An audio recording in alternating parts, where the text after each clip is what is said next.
আমরা 4 নং প্রশ্নটি একটু খেয়াল করে দেখি এখানে কি বলছে। এই দুইটি কাঠের তক্তা 10 সেন্টিমিটার পুরুত্বে এবং একটি গুলি এখান থেকে প্রবেশ করে এই তক্তাটিকে ভেদ করতে পারে। ইউ আদি বেগে প্রবেশ করলে সেখানে যে আমাদের শেষ বেগটা হয়ে যায় 0 মিটার পার সেকেন্ড। আচ্ছা, এরপরে ঠিক একই গুলি অন্য আরেকটি দেয়ালকে ভেদ করতে পারে। এই দেয়ালের মধ্যে গুলি প্রবেশ করলে এবং সেটি কোন রকমে আর কি দেয়ালটাকে ভেদ করতে পারে, মানে দেয়াল ভেদ করে এর শেষ বেগটা হয়ে যায় 0 মিটার পার সেকেন্ড। আদি বেগ সেই একই ইউ আদি বেগে। এখন প্রশ্নে আমাদের কাছে যেটা জানতে চাইছে সেটা হলো এই দেয়ালটাকে যদি পেছনে রাখি এবং দেয়ালের সামনে যদি আমরা একটা কাঠের তক্তাকে এভাবে সংযুক্ত করি, তাহলে সেই একই আদিবেগে ইউ আদিবেগে দেয়াল তক্তাকে আঘাত করার পর দেয়ালের মধ্যে কতটুকু প্রবেশ করবে সেই জিনিসটাই আমাদের বের করতে হবে। আমরা ধরে নিতে পারি যে এখানে যদি আমাদের S1 প্রবেশ করে, এটাকে আমরা S2, এরকম আমরা S2 এর মানটা বের করব। S1 এর মান তো আমাদের আগে থেকেই জানা, দুইটা কাঠের তক্তা যদি 10 সেন্টিমিটার হয়, একটা কাঠের তক্তা S1 এর মান হবে 5 সেন্টিমিটার। আচ্ছা, এই প্রশ্নটা আমাদের কাছে জানতে চাইছে এবং সেই ক্ষেত্রে যায় দেয়ালের এখানে যে আমাদের শেষ বেগ হয়ে যাবে 0 মিটার পার সেকেন্ড। আচ্ছা, হোপফুলি তোমরা একটু প্রশ্নটা বুঝতে পারছো যে এই দেয়ালটাকে পেছনে রেখে যদি আমরা একটা কাঠের তক্তা সামনে রাখি, তাহলে দেয়ালের মানে কাঠের তক্তা ভেদ করার পর দেয়ালে আমাদের সেই গুলিটি বা বুলেটটি কতটুকু প্রবেশ করবে। আসলে আমরা একটু এখন উত্তর করার মতো কিভাবে খাতায় লিখে উত্তর করবো সেভাবে দেখি।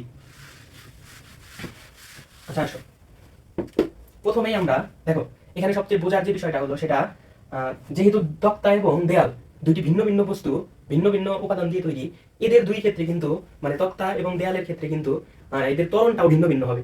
এবং ত্বরণটা যদি ভিন্ন ভিন্ন হবে আরেকটা কারণ কি, ত্বরণ যদি একই হতো তাহলে দুই ক্ষেত্রে কিন্তু সমান পরিমাণ মানে দূরত্ব ভেদ করতে পারতো। দেখা যাচ্ছে আমরা তক্তার ক্ষেত্রে 10 সেন্টিমিটার ভেদ করতে পারে, সেই ক্ষেত্রে আমরা দেয়ালে দেখলাম যে 20 সেন্টিমিটার ভেদ করতে পারে। এখান থেকে আমাদের একটু ধরে নিতে হবে যে এইখানে দুইজনের ত্বরণ অবশ্যই ভিন্ন।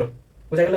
তাহলে আমরা একবার তক্তার ক্ষেত্রে ত্বরণটা বের করে নিব, দেয়ালের ক্ষেত্রে ত্বরণটা বের করবো এবং এদের মধ্যে কম্পেয়ার করব। আচ্ছা, দেখি প্রথমে আমরা উত্তর করতে পারি। আচ্ছা, দেখো তক্তার ক্ষেত্রে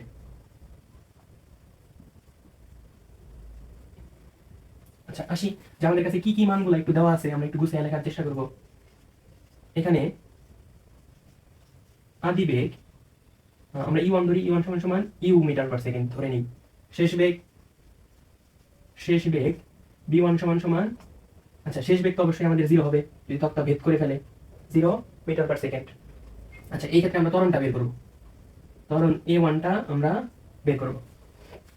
আচ্ছা, তক্তার ক্ষেত্রে আমরা কি লিখতে পারি সমীকরণ, বি স্কয়ার সমান সমান ইউ স্কয়ার, যেহেতু ভেদ করা মানে এখানে মন্দন হইতেছে, আমরা মন্দনের সূত্রটা দিব, বি স্কয়ার সমান সমান u square minus 2a s, আমরা মানগুলো বসাই দিতে পারি। এখানে কি 0 square is equal to u square minus 2a। এখন s এর মানটা আমাদের কাছে কিন্তু দেওয়া আছে, এই যে s এর মান হলো এই যে দুইটা তক্তা 5 সেন্টিমিটার করে, s সমান সমান 10 সেন্টিমিটার। তাহলে আমরা 10 বসাই দেই। তাহলে এখান থেকে আমরা বের করতে পারি a সমান সমান আমরা লিখতে পারি u square by 20 metre per second square. আচ্ছা, ঠিক একইভাবে আচ্ছা এটাকে আমরা একটু a1 দিয়ে প্রকাশ করার কারণে যেহেতু তক্তার ক্ষেত্রে আমরা a1 সমান সমান u square by 20 metre per second এটা বের করতে পারলাম। ঠিক একই জিনিস আমরা দেওয়ালের ক্ষেত্রে করব। সবাই একটু মনোযোগ দেওয়ার চেষ্টা করবা, জিনিসটা একটু ফিল করার মতো, বোঝার মতো। এখানে শুধুমাত্র গদ বাঁধা মুখস্থ করে এই ম্যাথটা তুমি আসলে সলভ করতে পারবা না চাইলেও, সেক্ষেত্রে একটু ঠান্ডা মাথায় জিনিসটা বুঝে একটু খাতা কলমে সলভ করার চেষ্টা করতে হবে। আচ্ছা, দেয়ালের ক্ষেত্রে আমরা ঠিকইভাবে দেয়ালের যে ত্বরণ, দেয়াল ভেদ করার জন্য যে ত্বরণ আমরা আসলে সেটাকে মন্দন নামে চিনে থাকি, সেই মন্দনটা বের করতে পারবো। বি স্কয়ার সমান সমান ইউ স্কয়ার প্লাস, আচ্ছা প্লাস না দিয়ে আমরা যেহেতু মন্দন বলতেছি মাইনাস দিয়ে দিই 2a টু s। আচ্ছা, এখানে এটার ক্ষেত্রে আমরা একটু লিখে দিই এখানের মানগুলা, একটু এখন শর্টকাটে লিখি আমরা। এইখানে আদিবেগ ইউ সমান সমান আমরা ধরে নিলাম ইউ টু সমান সমান ইউ মিটার পার সেকেন্ড, যেহেতু দুই জায়গাতে আমাদের আদিবেগটা সেম। এখানে আমরা বি সমান সমান তো উভয় ক্ষেত্রেই জানি 0 মিটার পার সেকেন্ড। এখানে এস যে আমাদের মান, সেই এস এর মানটা হলো 20 সেন্টিমিটার, যেহেতু দেয়ালটা 20 সেন্টিমিটার পুরো ছিল, প্রশ্নে দেওয়া আছে। আচ্ছা, এরপরে আমাদের এ টুর মানটা আমরা বের করবো, এটু সমান সমান 5। আচ্ছা, এখানে আমরা বসিয়ে দিতে পারি 0 square is equal to u এর মান কত, you square minus 2a2 into 20। আচ্ছা, আমাদের একটু মনে হয় মিস্টেক হয়ে গেছে, এটা যেহেতু আমাদের সেন্টিমিটারে ছিল আমরা চাইলে আসলে এটাকে একটু মিটারে নিয়ে নিতে পারি, 0.1 মিটার। সেই ক্ষেত্রে এখানে একটু আমাদের চেঞ্জ হবে যে 0.2 মিটার পার সেকেন্ড, একটু সবাই একটু খেয়াল করে দেখো। আর এটা দিলে আমরা কি লিখতে পারি, এটা সমান সমান 0.2 মিটার, 0.2 মিটার। বা এখান থেকে দেখো আমরা a2 এর মানটা সহজে বের করে নিতে পারি। a2 সমান সমান কি লেখা যায়, ইউ স্কয়ার, এটা যদি আমরা 0.2 বসিয়ে দিই, ইউ স্কয়ার সমান সমান, দেখো এটা বেশ পাঠিয়ে দিলে 0.4 মিটার পার সেকেন্ড স্কয়ার। আচ্ছা, দুই ক্ষেত্রে আমরা ত্বরণটা বের করতে পারলাম। এখন আমরা আমাদের প্রশ্নে চলে যাব যে দেয়ালের সামনে যদি আমরা একটি কাঠের তক্তাকে রাখি, তাহলে এই কাঠের তক্তা ভেদ করার পর দেয়ালে আর কতটুকু প্রবেশ করবে। আচ্ছা, এই a1 এবং a2 এর মানটা আমাদের জন্য কাজে লাগতে পারে, আমরা একটু সাইডে লিখে রাখি। আচ্ছা, এখানে আমরা a1 এর মানটা পাইছি, a1 সমান সমান u square by 0.2 metre per second square, a2 সমান সমান আমরা পেয়েছি u square by 0.4 metre per second square. আচ্ছা, এই দুইটা মান আমরা পেয়েছি। এরপরে আসো পরে প্রশ্নে আমরা চলে যাই একদম যে কি বের করতে বলছে আমাদের। আচ্ছা, যদি এরকম থাকে যে এই যে আমাদের কাঠের তক্তা এবং কাঠের তক্তার পেছনে যদি আমাদের দেওয়ালটা সংযুক্ত অবস্থায় থাকে, এই একটা তক্তা ভেদ করার পর, আচ্ছা আমরা ধরি ই ওয়াদি বেগে যদি তক্তাকে আঘাত করে, বেগ করার পর এখানে একটা বেগ থাকবে, মানে তক্তা বেগ করার সাথে সাথে যে একটা বেগ থাকবে সেটা ধরলাম আমরা বি প্রাইম, এবং তক্তা বেগ করার পর এই বি প্রাইমটাই হবে দেয়ালে প্রবেশের আদি বেগ। একটু খেয়াল করো, এই তক্তাটা যখন বেগ করে ফেলবে এখানে বি প্রাইম বেগে, এই তক্তাকে বেগ করার শেষ বেগ সেটাই আমাদের দেয়ালে প্রবেশের আদি বেগ, এবং এক পর্যায়ে শেষে গিয়ে আমাদের বেগটা যেটা মূল বেগ সেটা আমরা বি ডবল প্রাইম ধরতে পারি, এটা হবে 0। বুঝতে পারছি? এবং এই ক্ষেত্রে যদি আমাদের S1 দূরত্ব অতিক্রম করে, এটা হবে আমাদের S2, এবং S1 এর মান আমরা আগে থেকেই জানি যে একটি তক্তা 5 সেন্টিমিটার। এতটুকু হোপফুলি আমরা বুঝতে পারছি। আসলে এটা একটু তোমরা চাইলে একটু বাংলা কথায় লিখতে পারো, যে কি লিখবা, যে তক্তায় ইউয়াদি বেগে তক্তায় প্রবেশ করার পর বি প্রাইম শেষ বেগ। এই ক্ষেত্রে আসো এই বি প্রাইমের মানটা আমরা আগে একটু বের করি। তাহলে তক্তা বা একটি তক্তা আমরা লিখব, একটি তক্তা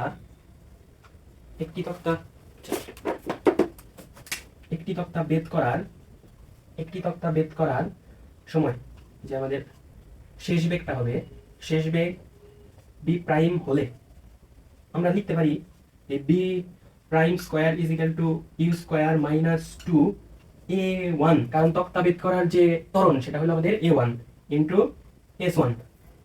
আচ্ছা, ধরে নিলাম আমরা এইখানে বি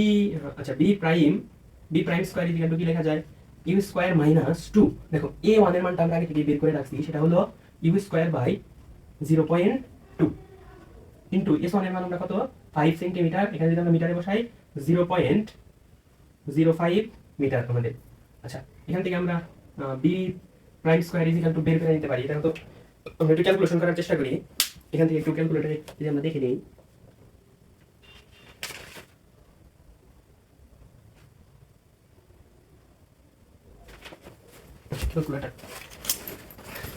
ক্যালকুলেশন যদি করি, দেখো তো কি হয়, 2 ইন্টু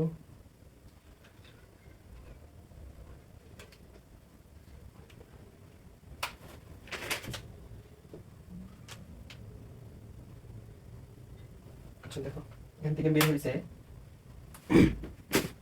আচ্ছা দেখো এখান থেকে আমরা লিখতে পারি b prime square is equal to u square minus, এটা ক্যালকুলেশন করে আনলে আমাদের আসে 0.5 ইউ স্কয়ার, বা এখান থেকে আমরা লিখতে পারি b prime square is equal to u square common দিলে থাকে 1 মাইনাস 0.5, মানে একে থেকে অর্ধেক বাদ দিলে থাকে অর্ধেক 0.5 ইউ স্কয়ার। আচ্ছা, তাহলে বি প্রাইম স্কয়ারের মানটা আমরা পেয়ে গেলাম, বেশি ভালো।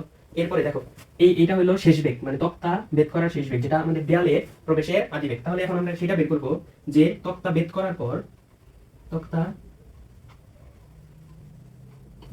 পর দেওয়ালে প্রবেশের আদি বেগ ইউ সমান সমান, আদি বেগটা হবে আমাদের এই যে b prime metre per second. বুঝতে পারছো? যে তক্তা বেদ করার পর যে দেয়ালে প্রবেশের আদি বেগ সেটাই হবে আমাদের এই বি প্রাইম, মানে তক্তা বেদ করার শেষ বেগটা। তাহলে এত হলে আমরা কি লিখতে পারি, আমরা এখন লিখতে পারবো যে এই যে b double prime square is equal to b prime square minus 2a2 s2। একটু কেন, দেয়ালের জন্য আমাদের ত্বরণটা এটা একটু। আচ্ছা, আমরা মানগুলো একটু বসাই দিই, এবং এই ক্ষেত্রে অবশ্যই শেষ বেগ হবে 0 square is equal to b prime square minus 2 into, আচ্ছা আমরা মানগুলো একটু বসাই দিই। বি প্রাইম স্কয়ারের মান কত, বি প্রাইম স্কয়ারের মান আমরা বের করছি 0.5, যেহেতু হয়ে যাবে 2/0.4 মানে হলো 5। তাহলে ইউ স্কয়ার 5 ইউ স্কয়ার ওপাশে ভাগ হয়ে গেলে 1/5 ইউ স্কয়ার। আচ্ছা, ভালো কথা, এখানে ইউ স্কয়ার কাটা গেলে আমাদের থাকে 1/10 এত মিটার। এটাকে যদি আমরা সেন্টিমিটারে প্রকাশ করে দিতে চাই তাহলে আমাদের আনসারটা হবে 1/10 ইন্টু 100 সেন্টিমিটার, বা এটাকে আমরা লিখতে পারি 10 কেটে দিলে 10 centimetre. This is the our answer. তাহলে কি দাঁড়ালো শেষে আমাদের এই যে তক্তায় 5 সেন্টিমিটার প্রবেশের পর দেয়ালের ভিতর আর 10 সেন্টিমিটার প্রবেশ করবে, তাহলে S2 = 10 সেন্টিমিটার। আচ্ছা, আশা করি তোমরা বুঝতে পারছো। কোথাও অসুবিধা হলে আরেকবার একটু রিপিট করে টেনে ওই জায়গাটায় দেখে নেবে। বড় কি জানতে চাইছে আমাদের থেকে? বড় বলছে গুলির বেগ 3 গুণ করলে কতগুলো তক্তা ভেদ করতে পারবে। আচ্ছা, গুলির বেগ যদি 3 গুণ করে তাহলে কতগুলো তক্তা ভেদ করতে পারবে। আচ্ছা, এখানে আমাদের কি দেওয়া আছে? আমাদের ক্ষেত্রে দেওয়া আছে, এখানে দেওয়া আছে যে বড় নাম্বার আনসারটা আমরা করে ফেলি। যখন আদিবেগ ইউ থাকে তখন কয়টি তক্তা ভেদ করতে পারে? 2টি তক্তা ভেদ করতে পারে। এখন আমাদের কাছে জানতে চাইছে যে বেগ 3 গুণ করলে, আদিবেগ 3 গুণ করলে কয়টি তক্তা ভেদ করতে পারবে। আচ্ছা, আমরা লিখব ঘ হতে পাই তক্তা ভেদ করার জন্য, ভেদ করার ত্বরণ বা মন্দন যাই বলি না কেন একই জিনিস মিন করে। A1 = কত পাইছিলাম আমরা? A1 = u square by 0.2 metre per second square. আচ্ছা, এখন আসো গুলির বেগ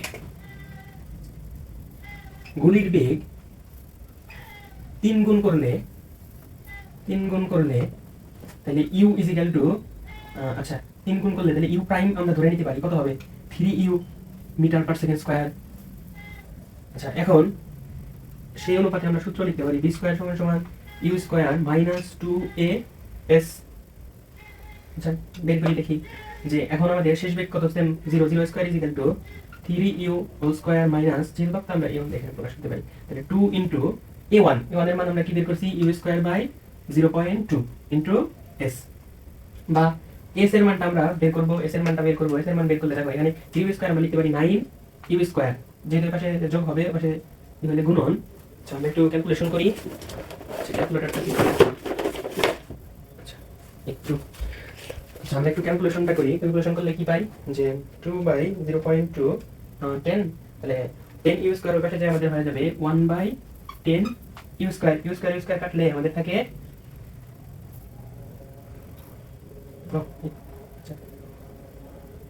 তাহলে 9 আমাদের থাকে u স্কয়ার কাটলে 9/10 এত মিটার, বা এটাকে যদি আমরা সেন্টিমিটারে প্রকাশ করি 9/10 ইনটু 100 সেন্টিমিটার, আমাদের আলটিমেট আনসারটা হবে 90 সেন্টিমিটার। এখন একটু ভালো মতো খেয়াল করে দেখতে পারো যে এখানে আমরা একটু বুঝতে পারি জিনিসটা যে যখন আদিবেগ থাকে ইউ মিটার পার সেকেন্ড তখন 2টি তক্তা ভেদ করতে পারি। মানে 2টি তক্তার দূরত্ব কত?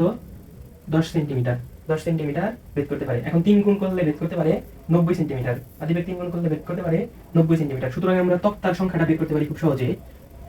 তক্তার সংখ্যা আমাদের আলটিমেটলি সরণ হয়েছে 90 সেন্টিমিটার ডিভাইডেড বাই আমাদের প্রত্যেকটা তক্তার যে দূরত্ব সেটা হলো, বা প্রত্যেকটা তক্তার যে পুরুত্ব সেটা হলো 5 সেন্টিমিটার। 5 সেন্টিমিটার ডিভাইডেড বাই 5 এত সেন্টিমিটার আচ্ছা সেন্টিমিটার আমাদের কাটা যাবে = 90/5 সম্ভবত 12 হওয়ার কথা। আচ্ছা 18টি। এটা আমাদের আনসার। আশা করি সবাই বুঝতে পারছো। কোথাও না বুঝতে পারলে অবশ্যই আমাকে জানাবে। তো আজকে এই পর্যন্তই। ভালো থেকো সবাই, সুস্থ থাকো সবাই। আসসালামু আলাইকুম ওয়া রাহমাতুল্লাহ।